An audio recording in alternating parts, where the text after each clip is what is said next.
사람들이 세상을 살아가면서 느끼는 많은 감정들이 있습니다.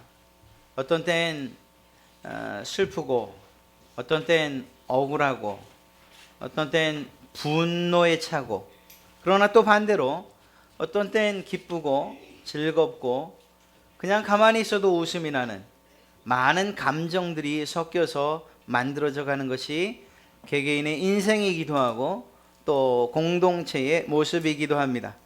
그런데 참 안타깝게도 지금 이 시대에, 특별히 요즘에 여러분들이 호탕하게 한번 웃을 일이 있으셨는지 묻고 싶습니다. 굳이 말씀드리면 웃고 또 즐기고 기뻐하는 일이 많았는지, 아니면 걱정하고 근심하고 눈물 흘리는 일이 많았는지, 개개인뿐만 아니라 사회의 문화나 정치나 경제 혹은 국제 상황 여러 가지들을 살펴볼 때에 사실은 그렇게 마음 놓고 웃을 만한 일들이 없었던 것 사실이죠. 그런데 이러한 일들이 지금 이때만 그러냐? 그건 아닌 것 같습니다.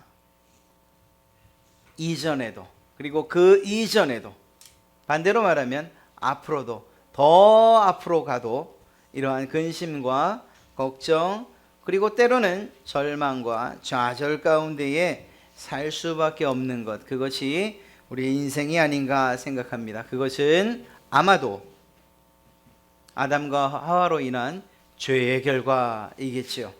이러한 상황 가운데에서 오늘 말씀을 보면 정말 마음에 쏙 드는 그러한 말씀이 있어요. 그리고 그렇게 됐으면 좋겠다라는 그러한 내용이 한 구절 안에 담겨 있죠. 그것이 무엇이냐? 오늘 마지막 저희가 읽었던 8절의 말씀이 바로 그것입니다. 그 성에 큰 기쁨이 있더라. 사실 이것은 한 성, 사마리아 성이라고 하는 한 성에만 해당된 현상이 아니었어요. 좀 더 작게 보면 한 개인에게도 이러한 일이 일어난 것을 보게 됩니다. 같은 사도행전 8장 39절 말씀을 보면 이렇게 기록하고 있습니다. 둘이 물에서 올라올 새 주의 영이 빌립을 이끌어간지라. 내시는 사도 바울 빌립을 만났던 그 내시는 기쁘게 길을 가므로 그를 다시 보지 못하니라. 다른 표현대로 하면 기쁨에 차서 가던 길을 갔다, 이렇게 표현하고 있습니다. 도대체 이 에디오피아 여왕 간다게의 내시나 혹은 사마리아 성 사람들에게 무슨 일이 있었기에 한 사람은 기쁨에 차서 가던 길을 가고 또 한 성, 큰 성이 기쁨에 차고 넘쳐 큰 기쁨이 있더라라고 이렇게 기록하고 있는 것일까? 사랑하는 성도 여러분, 여러분에게도 먼저 오늘 말씀을 통해서 그 이유와 그리고 그 까닭을 알아가겠지만, 여러분에게도 큰 기쁨, 이들이 경험했던 큰 기쁨이 있으시기를 주의 이름으로 먼저 축원합니다. 울지만 마시고 슬퍼하지만 마시고 너무 근심하느라 머리가 다 샜다 이래 말씀하지 마시고, 여러분에게도 큰 기쁨이 있고 큰 즐거움이 있어서 그것으로 세상을 넉넉히 살아갈 만한 그러한 이유가 되시는 그러한 여러분 되시길 바랍니다. 큰 기쁨이 나타난 이유들을 이야기하고 있어요. 그것이 과연 무엇일까 살펴보면, 첫째적으로는 좀 구체적으로 성경에 기록된 대로 표현하면, 이 빌립이라는 사람이 사마리아 성에 가서 복음을 전할 때에 이 사마리아 성에서 일어났던 일들이 그 사람들을 기쁘게 했습니다. 어떤 일들이 일어났습니까? 오늘 6절 말씀을 보면 무리가 빌립의 말도 듣고 행하는 표적도 보고, 빌립이 전하는 말이 그들을 기쁘게 했고요, 빌립이 행한 표적이 그들을 기쁘게 했습니다. 그런데 그 표적이 과연 어떤 것이었나 7절 말씀에 좀 더 자세하게 이야기하는데요, 더러운 귀신들이 크게 소리를 지르며 나가고 많은 중풍병자와 못 걷는 사람들이 나았다. 여러분, 빌립이 전한 그 복음의 능력이 어떻게 사마리아 성 가운데 나타났느냐? 많은 사람들의 문제들이 해결되는 것으로 나타났다는 거예요. 그렇지요. 근심하고 슬퍼하고 눈물 흘리는 이유가 무엇입니까? 인생에 여러 가지 문제들이 있기 때문이에요. 사업을 하시는 분들에겐 사업상의 문제가 있고요. 몸에 건강에 이상이 있는 분들, 그것이 문제가 되는 것이고요. 자녀들이 편안하고 평안하게 해주면 얼마나 좋겠습니까만, 그러나 그 자녀들에게 문제가 있을 때에 그때 슬픔과 근심 그리고 좌절과 낙심을 하게 되는 것이지요. 그렇습니다. 우리 앞에 놓인 문제들이 있기 때문에 우리가 기뻐하지 못하는 거예요. 오히려 이러한 큰 문제들을 앞에 놓고도 그냥 죄송합니다, 날뛴다면 그것이 정상이 아니죠. 그러한 문제들이 있었으나, 그러나 그것들이 해결될 때에, 그리고 그것들이 정말 눈앞에서 사라지는 모습들을 볼 때에 기쁨이 오는 거예요. 기쁨. 이러한 일들이 누구에게 있었느냐? 사마리아 성 사람들에게 있었다는 것입니다. 귀신 들린 사람들이 문제였어요. 그들의 가족들이 큰 문제였어요. 그 자녀를 바라볼 때, 또 혹은 가족의 어떤 귀신 들린 가족 어떤 한 사람을 바라볼 때에 가슴이 내려앉고, 어떻게 하면 저가 어떻게 하면 귀신이 나갈 수 있을까? 중풍병 걸린 사람, 그러한 사람들을 가족으로 둔 사람들, 또 그 사람뿐만 아니라 그 주변에 있는 사람들이 근심이었어요. 저가 저런 병으로부터 어떻게 하면 나을 수 있을까? 어떻게 하면 좀 더 좋아질 수 있을까? 다른 모든 사람들도 다 마찬가지였죠. 여러분에게도 문제가 있지 않습니까? 그것이 여러분에게 있어서, 여러분의 경험상 예수 그리스도를 만난 여러분에게 있어서 그것이 더 이상 문제가 되지 않고, 그리고 오히려 그 모든 것들이 해결되고 기쁨으로 여러분들 가운데에 그 기쁨이 여러분 가운데 평강으로 다가오신 그러한 경험이 있으십니까? 바로 그것을 이야기하는 것입니다. 바로 그러한 일들이 오늘 사마리아 성 안에 일어났다라는 것이죠. 그런데 이렇게 우리의 살아가는 가운데 있어서 실제적으로 경험하는 이러한 문제들만 이야기하고 있느냐? 그건 아니에요. 이 사마리아 성 사람들, 그들에게 단지 외적인 문제들이 해결된 것 때문에만 기뻐한 것은 아니었어요. 그것을 어떻게 우리가 알 수 있느냐? 그것은 이 빌립 집사가 아까 말씀드린 간다게 여왕의 내시를 만나고, 그리고 그와의 사이에서 있었던 일들을 통해서 알 수 있어요. 그것이 무엇인가 하면 오늘 읽은 말씀 가운데에 세례를 받는 일들이 이제 일어납니다. 빌립이 복음을 전하고, 그리고 그 복음을 받아들인 이 에디오피아의 내시가 세례를 받은 이후에 무엇을 이야기하는가? 바로 그 안에 성령이 임하는 이러한 일들이 있습니다. 즉 다시 말해서 간다게 내시가 빌립을 만난 이후에 그의 개인적인 문제, 즉 사마리아 성 사람들이 해결되었던 그러한 눈에 띄는 외적인 문제들만 해결된 것이 아니라 예수 그리스도를 만나는 일을 통해서 세례를 받는 일까지 갔다는 거예요. 이 말은 무슨 말을 이야기합니까? 그의 영혼이 구원받았다는 것, 영육간의 구원을 받았다는 것을 이야기하는 것이거든요. 그러니까 이들이 기뻐한 이유는 단지 외적으로 생활 가운데 삶의 문제가 해결된 것뿐만 아니라 그의 영혼이 구원받았다는 것, 영원한 생명을 보장받았다는 그것이 그들에게 큰 기쁨이 된 줄로 믿습니다. 여러분, 그렇습니다. 우리에게 정말 큰 기쁨은 이 세상에서 어떤 문제가 해결되는 것, 그것보다 우리가 정말 하나님 앞에 서게 되는 그날 천국을 가게 될 것이고 영원한 생명을 누리게 될 것이라는 것, 이것이 더 큰 기쁨이 되는 줄로 믿습니다. 사랑하는 성도 여러분, 이러한 일들이 결국은 사마리아 성에, 그리고 또 개인 에디오피아 여왕 간다게 네시에게, 그리고 이 빌립뿐만 아니라 또 다른 많은 사도들과 전도자들을 통해서 전해지고 그 복음을 들은 모든 사람에게 동일하게 일어난 일인 줄로 믿습니다. 이 일이 여러분에게도 일어났고 이러한 기쁨에 넘치는 삶이 또 다른 사람들에게도 일어나기를 바라는 소망을 가지고 오늘 이 말씀을 드립니다. 빌립이 과연 무엇을 전했고 어떻게 전했고 어떤 상황 가운데서 전했고 왜 전했는가, 이러한 것들을 살펴보는 것이 우리에게 큰 도움이 될 줄로 믿습니다. 여러분, 이 빌립이 과연, 이 빌립 집사가 과연 무엇을 전했을까요? 그가 전한 소식이 도대체 무엇이길래 그 사마리아 성에 또 어떤 한 사람에게 큰 기쁨을 주었을까? 그것은 정말 다른 것이 아니었어요. 신기하리만치 너무 간단한 것이었어요.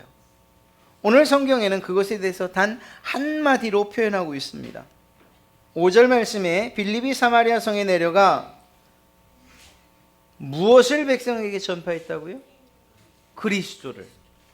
그리스도를 전했을 뿐이에요. 여기서 전파했다 하는 말은요, 가서 설득하고 하는 이런 일이 아니에요. 선포하는 거예요. 마치 씨를 뿌리듯이 그냥 던지듯이 하는 이야기를 이야기해요. 큰 광장에서 혹은 많은 사람들이 모인 곳에서 선포한 거예요. 그러나 그것이 이 사람들에게 기쁨을 주는 이유가 됐다는 것입니다. 그리스도를 전했어요. 여러분, 예수님이 곧 그리스도 또한 구원자라는 이 사실만을 전했을 뿐입니다. 그런데 그들에게 이러한 놀라운 일들이 일어났던 거예요. 세상 사람들은 돈에 문제가 있으면 돈이 해결할 것이라고 생각합니다. 사람들과의 사이에 문제가 있으면 역시 그들을 만나서 그 문제를 해결해야 된다고 생각합니다. 또 가지고 있는 힘이나 혹은 권력, 명예 이런 것들을 이용할 수 있다면 그것을 이용해서 어떤 문제들을 해결하려고 합니다. 그것도 저것도 안 되면 그냥 힘을 써서라도 그 문제를 해결하려고 하지요. 그러나 정말 그 문제들이 그렇게 해결되는 걸 보셨습니까? 특히 우리의 영혼의 구원의 문제가 이러한 우리 사람들의 노력으로 해결되는 것을 보셨습니까? 아닙니다. 그렇지 않습니다. 저는 많은 사람들의 임종을 지켜봤습니다. 또 그들의 죽음 이후의 모습들, 또 가족들의 상황들도 봤습니다. 그런데 말입니다, 예수님을 믿는 사람들, 정말 주님을 신실하게 믿던 분들의 마지막 모습이 어쩌면 그렇게 평안하고 그 얼굴에서 기쁨과 그리고 정말 환하게 빛난다고 할까요? 거짓말처럼 여겨질 것 같아서 조금 걱정이 됩니다만 정말 그렇습니다. 어쩌면 살아계실 때 그 모습 그대로인지, 아니 더 기쁨이 그 얼굴에 있는 것처럼 그렇게 보이기도 합니다. 사실은 저희 아버님이 그랬어요. 제가 얼마나 울었는지 몰라요.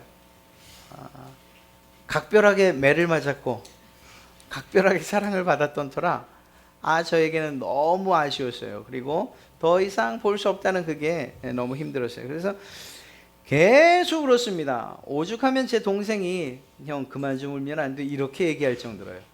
그런데 언제 그 울음이 멈췄냐고요? 그분의 염을 하는 데예요. 돌아가신 이후에 얼굴을 한 번도 못 봤거든요. 응급실에서 이 심장 박동기를 그렇게 표현하나요? 그건가요? 이렇게 다시 살리기 위해서 노력할 때 그 모습 외에는 그 다음에 처음 본 게 그 염할 때인데, 그 얼굴이 정말 너무 깨끗한 거예요. 너무 편안하신 거예요. 남자에게 이렇게 말해도 되는지 너무 아름다우신 거예요. 그래서 그때 눈물이 멈췄어요. 여러분, 그리스도인들의 삶의 마지막 모습과 그렇지 않은 삶의 마지막 모습이 다른 이유가 뭘까요? 그들의 영혼의 구원의 문제가 있기 때문이에요. 그들이 비록 눈을 감지만 새로운 영안이 열려 자기가 가야 할 곳들을 바라보게 되기 때문에 그 모습이 얼굴에 그대로 나타나는 것이라 저는 확신합니다. 사랑하는 성도 여러분, 예수 그리스도가 구주라는 이 사실이 사마리아 성 사람들에게 기쁨이 될 수밖에 없었던 것, 그것은 바로 그들에게 영원한 생명이 보장되는 일이었기 때문이에요. 사마리아 성 사람들이 얼마나 힘들게 살았던 사람들이죠? 물론 그들의 죄값 때문이라고 이야기할 수 있습니다. 그들의 조상들이 잘못했기 때문이라고 말할 수 있어요. 그러나 그러한 이유치고는 너무 가혹한 일들이 사마리아 성 사람들에게는 일어났어요. 유대인들, 즉 처음에는 같은 동족이었던 그들에게 마치 개처럼 취급을 당했어요. 사람 취급을 당하지 못했어요. 길도 돌아서 갔어요. 접촉도 하지 않았어요. 오죽그랬으면 한 여인이 물을 길러 나올 때에 아침과 혹은 서늘한 때가 아닌 떼약볕 내리치는 그러한 정오에 물을 뚫어 나왔겠습니까? 이유가 뭐예요? 사람들을 마주치지 않으려고 말입니다. 여러분, 그렇게 때로는 불합리한 일들과 또 그리고 그런 부당한 처우를 받았던 사람들이 사마리아 성 사람들이었어요. 그런 그들에게 예수 그리스도의 복음이 전해지고 그들이 세상에서의 문제뿐만 아니라 그들의 영혼의 문제가 해결되었던 거예요. 그래서 그들에게 큰 기쁨이 있었던 것인 줄로 믿습니다. 여러분, 과연 우리가 예수 그리스도를 전한다, 그리스도를 전한다, 그리스도를 선포한다 할 때에 여러분들이 걱정이 될 거예요. 도대체 뭘 전합니까, 목사님? 뭘 알아야 전하죠? 아니에요. 여러분들 이미 알고 계세요. 아닐 것 같습니까? 우리가 예배를 다시 한번 순서에 따라서 하다 보면 그렇구나 하는 걸 알 수 있어요. 우리의 신앙의 고백을 무엇으로 했죠? 사도신경으로 했죠. 그 가운데에 예수님에 관한 부분이 명확하게 들어있어요. 우리가 어떤 예수님을 전해야 되는지. 여러분, 사도신경을 암송한다는 그러한 마음으로 저와 한번 마음속으로 대답해 보시겠습니까? 예수님에 관한 고백이 시작됩니다. 그것은 무엇으로부터 시작되죠? 동정녀 마리아에게 나시고 하는 사실을 우리가 전해야 되는 거예요. 또 어떤 예수님을 전해야 될까요? 본디오 빌라도에게 고난을 받으신 그 예수님을 전해야 되는 거예요. 고난 받으신 걸로 끝났나요? 십자가에 못 박히신 예수 그리스도를 전해야 돼요. 그것으로 끝났으면 말을 안 하죠. 십자가에 못 박히신 이후에 어떻게 됐죠? 3일 만에 부활하셨어요. 이제부터 세상 사람들이 믿어지지 않을지 몰라요. 그러나 우린 전해야 되는 거예요. 동정녀에게서 나셨다는 말로부터 벌써 마음의 문이 닫히려고 하는지도 몰라요. 그래도 전해야 되는 거예요. 다시 살아나신 예수님, 그리고 그분이 어떻게 되셨죠? 하늘로 승천하셨어요. 그 예수님을 전해야 되는 것이고, 빼놓지 말아야 할 것은 그 올라가신 예수님께서 심판하시는 분으로 이 땅에 다시 오신다는 사실을 우리는 증거해야 될 줄로 믿습니다. 이것이 예수님에 대한 우리가 전해야 될 내용들이에요. 한 가지 더 중요한 것이 있다면 바로 나를 구원하기 위해서 이 땅의 동정녀 여인의 몸에 나시고 고난받으시고 죽으시고 다시 사시고 부활하시고 승천하시고 이 땅에 다시 온다는 사실. 나를 위해 오신 것처럼 바로 당신을 위해서 예수님께서 이 땅에 오셨고 고난당하시고 죽으셨고 사셨고 가셨고 다시 오신다는 것을, 그것을 전하는 거예요. 사랑하는 성도 여러분, 다른 거 생각하지 마시고 오직 그리스도 그분만 전하시기를 간절히 축원합니다. 그것이 정답입니다. 우리 인생에 예수 그리스도 외에는 다른 방법이 없어요. 다른 길이 없는 줄로 믿습니다. 그러한 예수님을 여러분께서 증거하시는 그리고 선포하시는 그러한 은혜가 있기를 간절히 바랍니다. 여러분, 빌립이 어디에서 전했지요? 말씀드린 것처럼 사마리아 성에서 전했어요. 그런데 이 말씀드린 것처럼 사마리아 성은 유대인들이 눈도 돌리지 않는 곳이에요. 관심도 갖지 않는 곳이에요. 발길은 더더욱 끊었던 그곳이에요. 그런데 예수님께서 한 여인을 통해서 복음을 전하셨어요. 그리고 이로 인해서 믿는 자가 많아졌다고 그렇게 기록하고 있습니다. 요한복음 4장 41절 말씀을 보면 예수의 말씀으로 말미암아 믿는 자가 더욱 많아졌다고 말해요. 어디예요? 사마리아 성에. 유대인들은 발길을 끄는 곳이었지만 그러나 주님은 발길을 끊지 않으셨어요.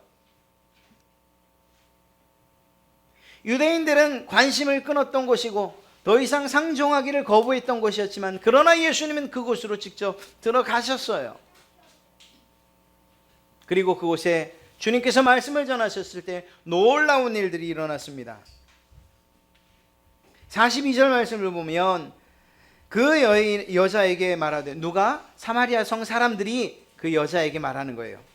이제 우리가 믿는 것은, 우리가 믿기로 작정한 것은 너 내 말로 인함이 아니고 우리가 친히 예수님에게 듣고 예수님께서 참으로 세상의 구주인 줄 믿기 때문이다. 이렇게 얘기하고 있어요. 여러분, 사마리아 성 사람들이 얼마만큼 놀랍게 변했습니까? 이제는 예수님을 단지 선지자, 선생, 랍비 그렇게 본 것이 아니고 구세주로 봤다는 거예요. 사마리아 성에서 이런 일이 일어날 줄 꿈이나 꿨겠습니까? 그런데 그러한 일들이 누구를 통해서? 예수 그리스도를 통해서 이루어졌던 것입니다. 그런데 그것으로 끝이었어요. 그 뒤에 다른 어떤 제자들, 다른 어떤 사도들이 그 성으로 다시 들어가 그 복음을 재확인시키고 또 다른 사람들을 위해서 복음을 전하는 일이 없었어요.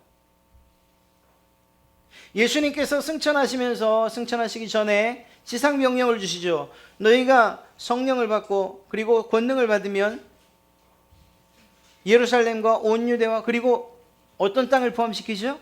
바로 이 사마리아를 포함시켜요. 사마리아와 세상 끝까지.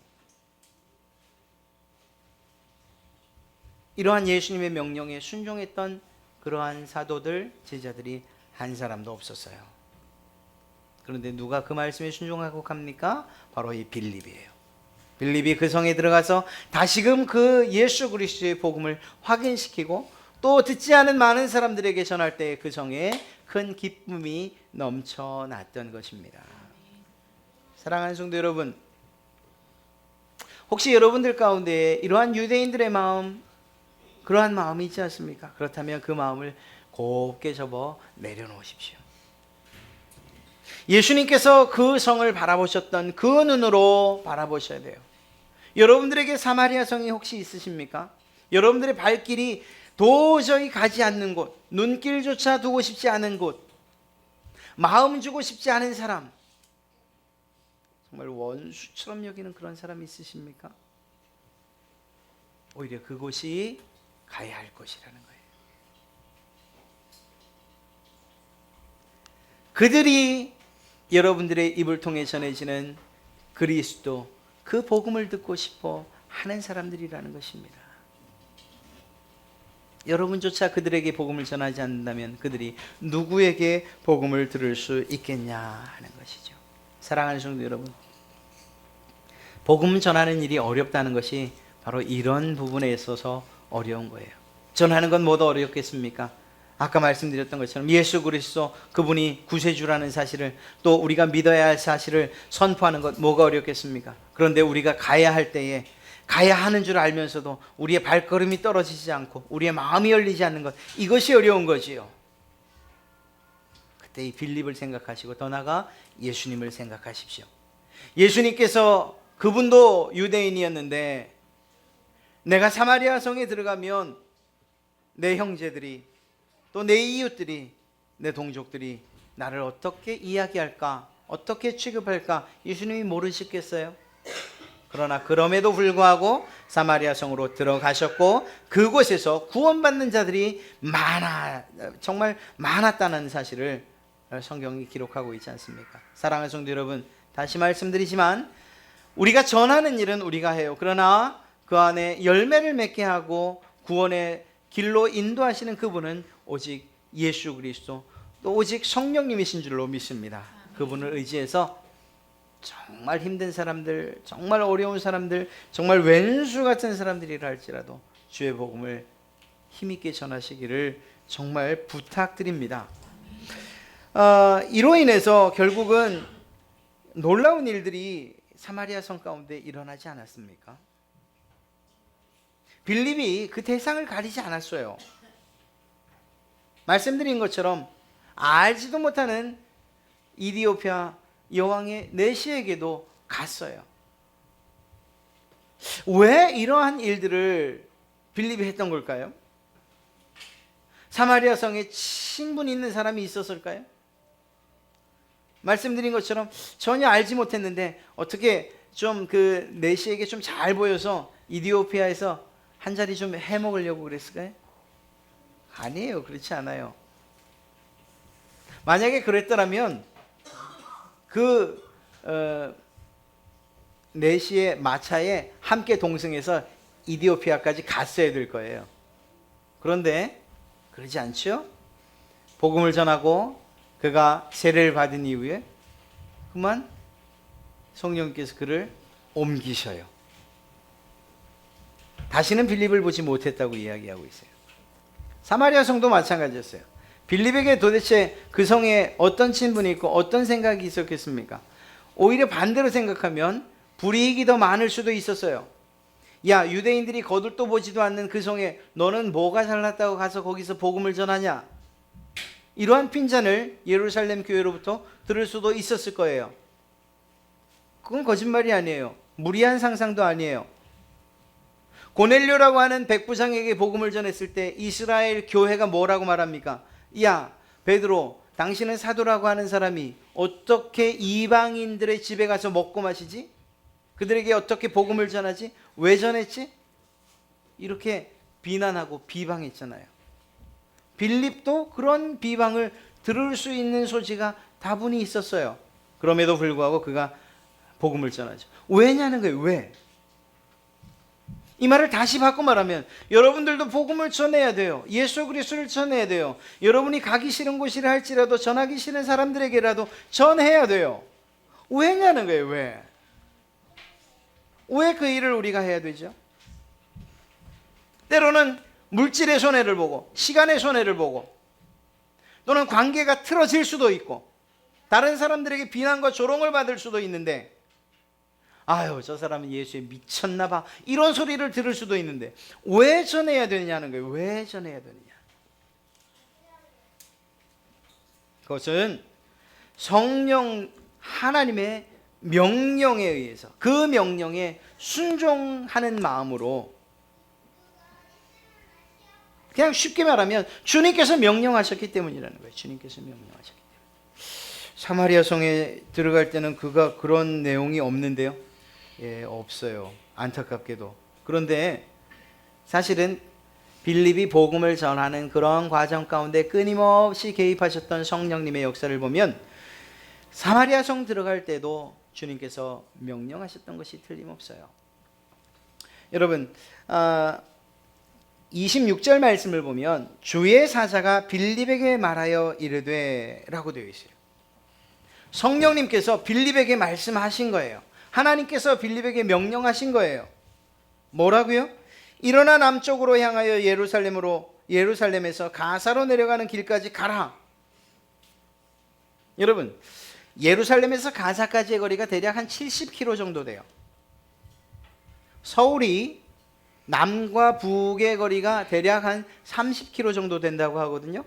그러니까 갔다가 왔다가 한 반쯤 간 거리라고 보시면 돼요. 가깝다고요? 지금이야 차를 타고 가니까 그렇다 치죠. 걸어서 혹은 힘이 있으면 좀 뛰어서 말을 타고 갔을라나 그것까지는 잘 모르겠습니다. 어찌됐거나 가까운 길이 아니었어요. 그런데 그 끝을 보면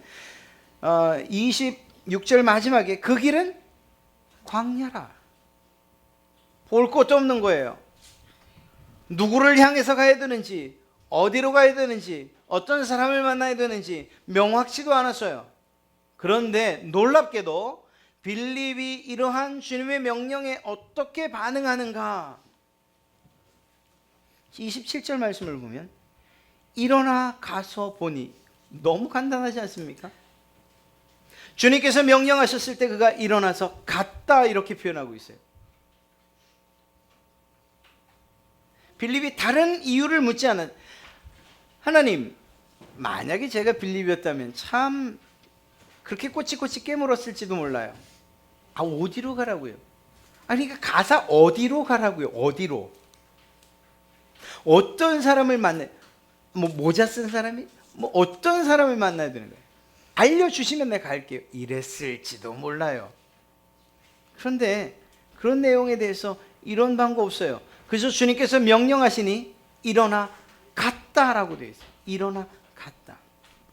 여러분, 우리에게 명령하시는 그 주님의 말씀에 우리가 어떻게 반응해야 되냐고요? 일어나 가는 것으로 충분한 줄로 믿습니다. 비록 우리 교회 안에서 어떤 프로그램상으로 복음을 전하는 그러한 전도 행사를 한다 할지라도, 부족한 목사의 입을 통해서 여러분들에게 들려지는 말씀이 복음을 전하라는 그러한 내용이라 할지라도, 그것을 주님의 말씀을 들어서 여러분이 일어나 전할 곳으로 가신다면 그때 놀라운 역사가 일어날 줄로 믿습니다. 그때의 그 성에 큰 기쁨이 있고 여러분들이 만난 그 사람에게 큰 기쁨이 있는 줄로 믿습니다. 그 모습을 바라보는 여러분들에겐 한량없는 기쁨이 있을 줄로 또한 믿습니다. 사랑하는 성도 여러분, 그렇게 해야 되는 거예요. 그것이 우리 그리스도인들의 삶인 거예요. 가장 중요한 건 한 가지 말씀드리죠. 도대체 누가 이 일을 한 겁니까? 이미 답은 다 말씀드렸었어요. 빌립이 했어요. 빌립이. 사랑하는 성도 여러분, 이 이디오피아의 간다게 여왕의 내시가 뭐라고 말하는지 아십니까? 빌립이 갔어요. 쫓아가서 마차 옆을 같이 뛰면서, 선생님, 당신이 읽고 있는 성경이 그 내용이 뭔지 아십니까? 그랬더니 그때 뭐라고 대답하죠? 나에게 지도하는 사람이 없는데, 가르쳐주는 사람이 없는데, 알려주는 사람이 없는데 내가 그걸 어떻게 알겠소? 사랑하는 성도 여러분, 전하는 일이 없이는 듣는 일이 없다는 거예요. 그 전하는 일을 누가 했냐고요? 빌립이 했다는 것입니다. 그런데 여기에서 이제 우리는 문제에 부딪히게 돼요. 여러분들이 빌립의 역할을 해야 되고 여러분이 전하는 사람의 역할을 해야 돼요. 그런데 그 자격이 쉽지 않다는 것입니다. 물론 성경을 보면 지난번 우리 전수사님께서 말씀하신 말씀 가운데도 있었지만, 자기의 이익 때문에 하건 시기심 때문에 하건 아니면 순수하게 복음을 전하기 위해서 하건 예수 그리스도를 전파하는 것, 그것으로 구원받는 자가 있다, 이렇게 말씀하셨어요. 그러나 그럼에도 불구하고 우리가 전하는 사람의 입장이, 그리고 또한 그러한 빌립의 입장이 되어야 된다는 거예요. 시기심으로 하는 것이 아니고 진정 그를 사랑하는 마음으로 전하는 이러한 일들이 우리에게 있어야 된다는 것입니다. 그때에 놀라운 역사가 일어나는 거예요. 여러분이 빌립의 입장에 서서 여러분이 전하는 사람들이 될 때에 우리에게 어떤 조건이 필요하냐? 여러분, 이 빌립 집사, 7 집사가 세워질 때에 어떠한 상황이었죠? 사도들이 복음을 전하기도 하고 구제하는 일도 하고 재정도 관리해야 됐어요. 이게 너무 벅찼던 겁니다. 그래서 어떤 안을 내놓죠? 자, 이제 우리들은, 이 사도들은 복음을 전하는 일에만 전무할 테니까 성도들 가운데에서 7 사람을 뽑아서 재정을 관리하고 구제하는 일들과 또한 이러한 교회를 관리하는 그러한 일들을 맡깁시다. 그래서 7명을 뽑은 거예요. 이런 중치하다는 일에 아무나 뽑았을까요? 결코 아니에요. 성경을 보면은 그렇게 아무나 뽑지 않았어요. 분명한 자격과 기준이 있었어요. 그것이 무엇이냐? 성령과 지혜가 충만한 사람이어야 했다, 이렇게 돼 있어요. 그런데 여기에서 문제예요. 여러분, 제가 여러분들에게 한번 물어볼까요? 여러분, 성령과 지혜가 충만하시죠? 네네네네네네네. 아멘, 아멘, 아멘. 아멘이라고 대답해 주셔서 정말 감사합니다. 그런데 어떻게 증명하시겠어요? 여러분에게 성령이 충만하고 주님 주시는 지혜가 가득하고 주님 주신 사랑이 여러분 안에 가득 차고 넘친다는 사실을 어떻게 여러분들은 삶에서 증명하시겠습니까? 하나님이 아셔요. 하나님이 다 아셔요.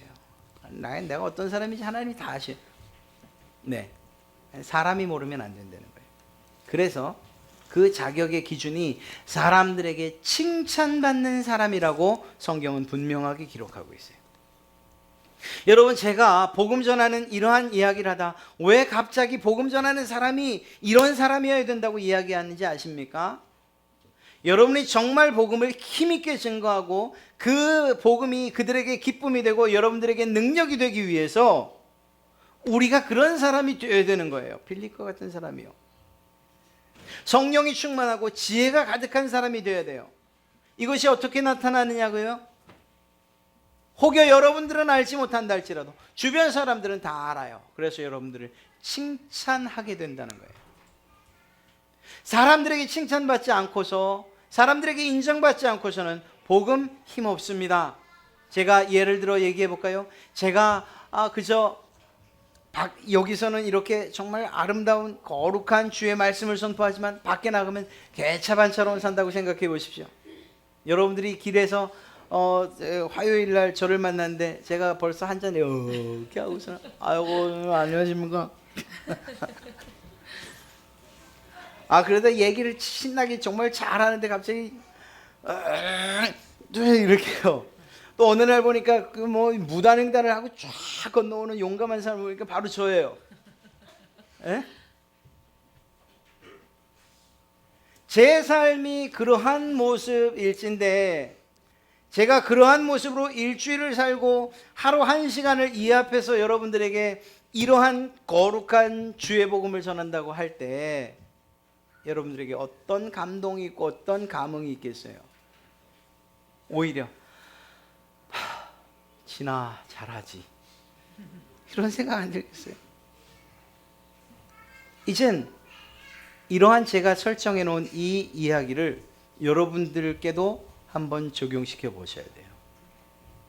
여러분들이 복음을 전합니다. 누군가를 전도합니다. 누군가에게 예수 그리스도를 전합니다. 그때 여러분들에게 나야 하는 향기는 예수님의 향기여야 돼요. 최소한 예수님을 닮아가려고 노력하는 그러한 모습이어야 해요. 사람들에게 인정받는 모습이어야 하고, 그리고 그 인정받는 이유가 성령이 충만한 이유, 그리고 지혜가 가득한 이유 때문이어야 해요. 최소한 여러분들이 가정에서, 직장에서, 혹은 이웃에서 사람들에게, 주변에 있는 사람들에게 선한 영향력을 끼치지 못한다면 그럼 우린 복음 전하는 데 있어서 큰 장애물을 만나게 될 거예요. 걸쭉하게 욕을 해대는 입으로 예수님을 믿으세요 라고 말하면 과연 그 말을 받는 사람, 그 전도를 받는 사람이 예수님께로 오고 싶은 마음이 있겠습니까? 아니에요. 그렇지 않아요. 사랑하는 성도 여러분, 우리에겐 정말 막중한 임무가 주어졌어요. 주의 복음을 전해야 하는 임무가 주어졌어요. 그리고 그것은 우리의 사명과도 같아요. 그 사명 때문에 우리는 죽고 그 사명 때문에 우리는 죽어야 돼요. 그런데 그러한 일을 맡았다면 적어도 우리가 전하는 우리가 주님을 닮아야 한다는 거예요. 우리가 아무렇게나 내 입을 아무렇게나, 내 삶을 아무렇게나, 내 행동을 아무렇게나 하며 바른 그리스도를 전할 수는 없는 거예요. 혹여 전에서 그가 예수님을 믿는다 하더라도 우리에게는 아무런 유익이 없는 거예요. 사랑하는 성도 여러분, 복음의 증인이 되기 원하신다면 먼저 그 빛된 복음의 옷을, 그 빛의 옷을 우리가 입어야 할 줄로 믿습니다. 사랑하는 성도 여러분, 여러분이 이러한 빌립과 과연 이 빌립 집사님 도대체 뭐가 다를까요? 다를 거 하나 없습니다. 성경에 나온 위대한 인물들? 아니요, 다를 것 하나 없습니다. 모두가 똑같아요. 우리가 똑같이 은혜를 받았기 때문이고 똑같이 사랑을 받았고 그분 때문에, 예수 그리스도 때문에 똑같은 기쁨을 누린 사람들이에요. 우리가 전하는 내용도 별반 다르지 않아요. 똑같아요. 뭐가 달라야 합니까? 전하는 우리가 정말 이 빌립 집사처럼 혹은 사도 바울처럼 할 수 있는 대로, 때론 넘어지고 때론 죄 가운데서 슬퍼하는 일이 있다 할지라도 다시금 일어나 그 죄로부터 멀어지려고, 더 거룩해지려고, 더 성결해지려고, 더 깨끗해지려고 애쓰는 이러한 모습으로 우리가 살아야 되는 거예요. 그리고 우리가 복음을 전할 때 그 복음에 힘이 있는 줄로 믿습니다. 그래서 전도하는 게 어려운 거예요. 왜? 내가 전할 만한 사람이 먼저 돼야 되거든요. 복음의 내용이 어려운 게 아니에요. 우리를 두렵게 하는 건 내가 과연 이 거룩한 복음을 전할 만한 자격이 있는가 하는 것이 우리의 고민이 되어야 되는 거예요. 이 일을 위해서 우린 결국 주님 앞에 무릎을 꿇을 수밖에 없어요. 하나님, 내가 주의 복음을 전하기 합당한 사람 되게 해 주십시오. 그때 내가 전하는 이 복음이 힘이 있고 능력이 있게 해 주십시오. 이 복음을 통해서 그들에게 기쁨이 넘치게 해 주십시오. 이것이 우리의 기도가 되어야 할 줄로 믿습니다. 다음 한 주간 이제 결신일. 사실 이번 기회만을 전도의 기회로 삼을 수는 없죠. 그러나 또 정해진 그러한 기회 또 상황들을 잘 선용하셔서 주의 복음을 전하는 일에 더 박차를 가하시고 그들에게도 큰 기쁨을 전해주시는 귀하고 복된 사명이 바로 다른 사람 여러분에게 있다는 사실을 생각하시며 주의 복음을 전하시는 일에 정말 힘을 다하시고 정성을 쏟으시는 그러한 여러분 되시기를 주님의 이름으로 축원합니다.